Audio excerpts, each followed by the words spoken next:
Hello everyone, welcome to Sweetie Speaks official YouTube channel. This is Verilog coding series. Here we are going to see a lot of interesting coding problems in Verilog. One of the very common problems in Verilog is to swap the contents of a register. Now everyone knows how to do this using a temp register. That is definitely one way, but there are also a lot of other ways which you can use to do the same thing. Today we are going to see all these ways. I'm going to explain you the concept and I'm going to also show you how each and every concept works, what are advantages and disadvantages of each concept, which one you should use in verification, which one you should use in design, and so on. Let's get started. Let's see first what are different ways which I'm going to tell you today to swap the contents of register. Today we are going to see 5 different ways.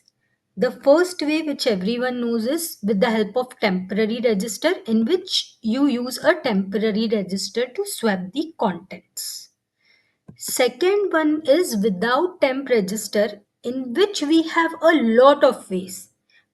Today I am going to tell you 4 different ways of swapping the register contents without using a temp register. First is by using non-blocking assignments. We are going to understand it in detail. Then using addition or subtraction to swap your values. Multiplication, division, you can use to swap the values. You can also use XOR operation. Let's see each of them. First, we are going to see the technique with the help of the temporary register. Here, say for example, I have two registers. Reg1 is having a value 10, Reg2 is having a value of 20. My aim is to swap the contents. It means I want Reg1 to have value 20 and Reg2 to have value 10. That is my goal. What I am going to do, I am going to use a third register. Let's call it as a temp register. And I am going to tell the temp register to hold the value of register 2, which is 20. Later on, what I'm going to do, reg2, I'm going to tell it to be equal to reg1. So reg2 will become 10. Temp is holding the value of reg2, reg2 gets the value of reg1, and finally reg1 will get the value of temp, which is 20. At the end, the register contents are swapped. Reg1 becomes 20 and reg2 becomes 10. That is your final goal. Here we have used a third register, which is called as temp register. I can achieve this without using any temporary register. I can use some Verilog constructs and no use of the temp register. Let's see those techniques. First one I'm going to talk about is non-blocking assignment. How non-blocking assignment can be used to swap the register values? You need to understand the concept how non-blocking assignment works. How the non-blocking assignment works is it will evaluate the right hand side first. It will evaluate and it will update the value to the left hand side at the end of the timestamp. The values will be updated at the end of the timestamp, but the evaluation will happen first. Here say I have reg1 equal to 10, reg2 equal to 20. I am using non-blocking assignments for both. Reg1 I am telling it to become equal to reg2 and reg2 I am telling to become reg1. Now you will think there is a race condition. No, it's not there. Because of this very fact, the evaluation happens first. Here reg2 will get what is the value of reg1. Reg2 will get the value of reg1, reg1 will get the value of reg2, but the values are updated at the end of the timestamp. When you see the coding, you will understand how it works. There is no race condition. When you are using non-blocking assignment, you will get the correct values. And since we said that the values are updated at the end of the timestamp, I would recommend you to wait for one timestamp so that I am able to ensure that this left hand side values are updated. the assignment is completed. Then only I'll check the values. And at the end of this one timestamp, you will see that the values are swapped. Reg2 becomes 20 and Reg1 becomes 10. That is our aim.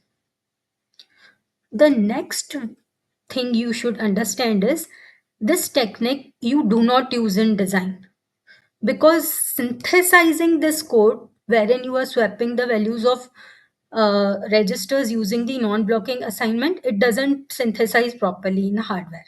You can use it for verification, but don't use this technique in hardware. This is my strong recommendation. Please be cautious about this. Now let's see how I can swap values using addition subtraction.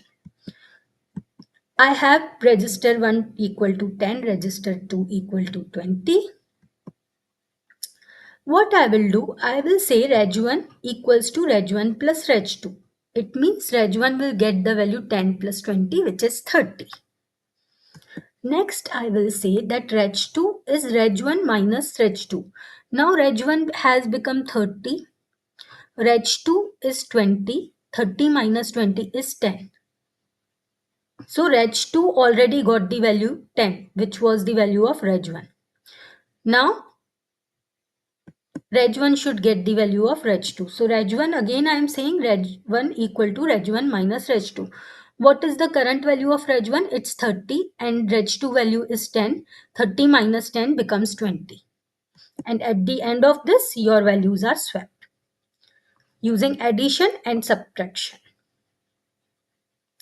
Next, you can do one more question you have to ensure while you are using addition subtraction. Since you are adding the values, please ensure that your register has sufficient size so that the values don't overflow after addition. You have enough bits to hold the value after addition. Ensure this, otherwise the results will be wrong. Next technique is using multiplication division. How does it work? Again, I will take same example. Reg1 is 10, Reg2 is 20. What I am going to do, I am saying Reg1 equal to Reg1 into Reg2. Reg1 into Reg2, so Reg1 becomes 200. Then what I am saying, Reg2 equal to Reg1 divided by Reg2. Reg1 is 200, Reg2 is 20. 200 divided by 20 is 10. Reg2 gets the value of 10. Then reg1 is equal to again reg1 divided by reg2. Reg1 is equal to reg1 value is 200 divided by reg2 value at the moment is 10. So this becomes 20. At the end of this, your values are swapped. Reg1 becomes 20, reg2 becomes 10.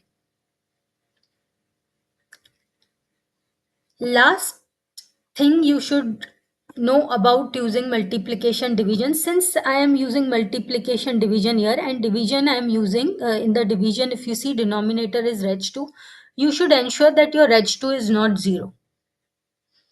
If reg2 is 0, you are dividing by 0, which becomes infinite. That is not allowed. So this technique will not work if your reg2 is 0. Ensure this. Be cautious of this. Now let's see how I am going to swap the values using bitwise XOR operator. How does XOR work? If you see the truth table of XOR, for the same values 0, 0 or 1, 1, your result is 0. But for the different values like 1, 0 or 0, 1, if you are XORing, your output is 1. That's how the XOR works. Now let's see how I am swapping the values. I have reg1 equal to 10, reg2 equal to 20. And here, first thing I am doing, I am XORing reg1 and reg2 and I am putting in reg1. Now reg1 is 10, reg2 is 20. Say these values are in hexadecimal. I'll first convert it to bit. I need to convert it to binary. Why? Because it is bitwise XOR. So here I am converting 10 to binary and 20 to binary and I am XORing. Okay, so when I said 1 XOR with 0 is 1, then again 1 XOR with 0 will be 1. So this becomes 1, 1, which is 3. So your edge 1 becomes 30. Then you are doing reg2 equal to reg1 XOR with reg2. Again same, your reg1 is 30, reg2 is 20. Convert it into binary and then do XOR. For the same values, like here you see 1, 1, output is 0. For different values, 1, 0, output is 1. So finally you got 10. It means the reg2 value got swapped. Reg2 got the value of reg1. Then finally one more XOR I will perform, and you can see this 30 XOR with 10. Again, for different things, 1 XOR with 0, the output is 1. 1 XOR with 1, the output is 0. And you will get 20. At the end, you will see that the values have swapped. These are the various different techniques which you can use to swap the contents of register. I hope you understood the concept and the calculations which I showed you. Next, which we are going to do in upcoming tutorial is, we are going to see the code for each of this technique. So stay tuned in the same series. I am going to put the code for each and every technique. To stay tuned to such content, please subscribe to Sweetie Speaks official YouTube channel. I, Sweetie Pinjani, will see you soon.